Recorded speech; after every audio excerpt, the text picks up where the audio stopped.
Assalamualaikum warahmatullahi wabarakatuh. Hai teman-teman, perkenalkan nama saya Aisyah.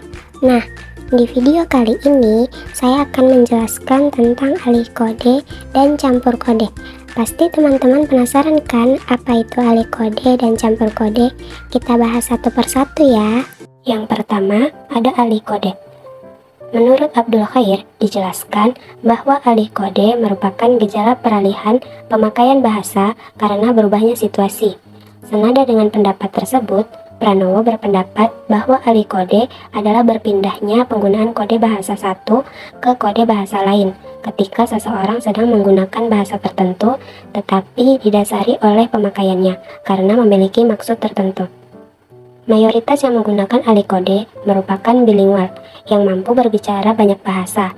Mereka dengan mudahnya menggunakan beralih kode sebagai sumber daya untuk menemukan cara penyampaian yang lebih baik, arti yang berbeda. Untuk bilingual, alih kode merupakan pilihan linguistik karena mereka mahir dalam kedua bahasa tersebut. Yang kedua ada campur kode. Campur kode merupakan suatu keadaan berbahasa yang mana orang dapat mencampurkan dua bahasa dengan saling memasukkan unsur-unsur bahasa yang satu ke dalam bahasa yang lain. Unsur-unsur yang menyisihkan tidaklah mempunyai fungsi tersendiri. Misalnya, seorang penutur menggunakan bahasa Indonesia dengan menyisihkan kata-kata dari bahasa lain ke dalam bahasa tersebut. Penggunaan bahasa seperti ini dapat dikatakan campur kode. Selanjutnya, ada jenis-jenis alih kode dan campur kode. Yang pertama, jenis-jenis alih kode dapat dibagi menjadi dua, yaitu alih kode yang bersifat intern. Suatu alih kode akan dikatakan sebagai alih kode intern apabila alih kode itu terjadi antar bahasa daerah dalam satu bahasa nasional, atau antar dialek dalam satu bahasa daerah, atau antar ragam dan gaya yang terdapat dalam satu dialek. Lalu, alih kode yang bersifat ekstern. Suatu alih kode akan disebut sebagai alih kode ekstern apabila alih kode tersebut terjadi antara bahasa asli dengan bahasa asing. Yang kedua, jenis campur kode. Jenis-jenis campur kode ini sama dengan jenis-jenis alih kode, yaitu yang bersifat keluar atau bahasa asli yang bercampur dengan bahasa asing, seperti bahasa Inggris, Jepang, dan lainnya, dan yang bersifat ke dalam atau bahasa asli dengan segala variasinya, seperti bahasa Jawa, Melayu, dan lainnya. Namun, yang dapat membedakannya terletak pada bentuk unsur-unsurnya, yaitu campur kode bentuk kata, menyisipkan unsur bahasa lain ke dalam tuturan, tetapi unsur bahasa lain yang disisipkan tersebut hanya berupa kata. Yang kedua, campur kode bentuk frasa, unsur-unsur dalam bentuk frasa yang disisipkan dalam suatu tuturan campur kode. Yang ketiga, campur kode berbentuk klausa, mencampurkan unsur klausa ke dalam tuturan campur kode, yaitu tuturan yang menggabungkan dua bahasa atau lebih ke dalam suatu tuturan, tetapi hanya berupa klausa saja. Selanjutnya ada faktor yang mempengaruhi terjadinya alih kode dan campur kode. Faktor terjadinya alih kode yang pertama yaitu pembicara atau penutur. Seorang pembicara atau penutur seringkali melakukan alih kode untuk mendapatkan keuntungan atau manfaat dari tindakannya itu. Nah, alih kode untuk memperoleh keuntungan ini biasanya dilakukan oleh penutur yang dalam peristiwa tutur itu mengharapkan bantuan dari lawan tuturnya. Yang kedua, lawan bicara atau lawan tutur. Lawan bicara atau lawan tutur dapat menyebabkan terjadinya alih kode. Misalnya karena si penutur ingin mengimbangi kemampuan berbahasa si lawan tutur itu. Dalam hal ini, biasanya kemampuan berbahasa si lawan tutur kurang atau agak kurang karena memang mungkin bukan bahasa pertamanya.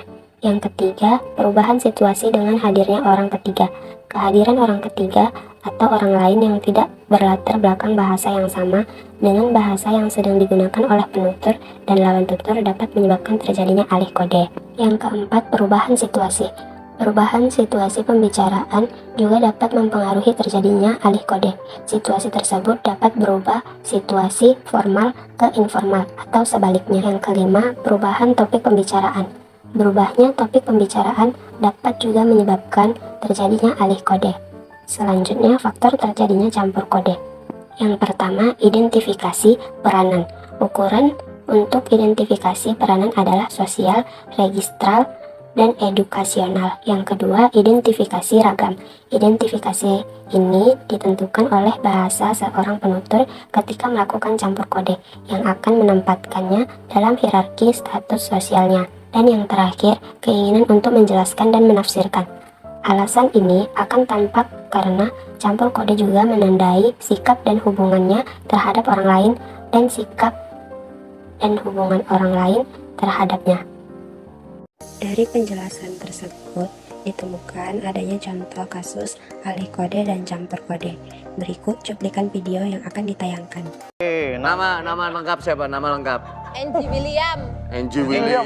Ngomong medok jenenge William. Lah apa bapakku londo. Import bapakku. Lho bapakku ya Londo. Londone endi ya awakmu? Bapakku londone Inggris. Inggris. Bapakmu ndi? Wendi. Garam. Inggris. Bukan. Garam. Pada cuplikan video tersebut terdapat alih kode, yaitu pengalihan bahasa dari bahasa Jawa ke bahasa Indonesia. Hal ini menyebabkan terjadinya alih kode. Pertanyaan dari community. Apa itu cinta menurut Vicky? How do I know? I don't know. Lah ya lu rasa. How do I know? Maybe that's love. Harusnya lu jawab tukba.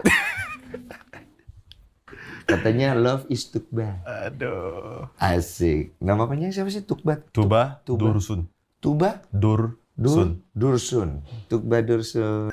Pada cuplikan video kedua, terdapat campur kode yang terjadi berupa pencampuran gaya bahasa dengan menggunakan bahasa Inggris dan bahasa Indonesia.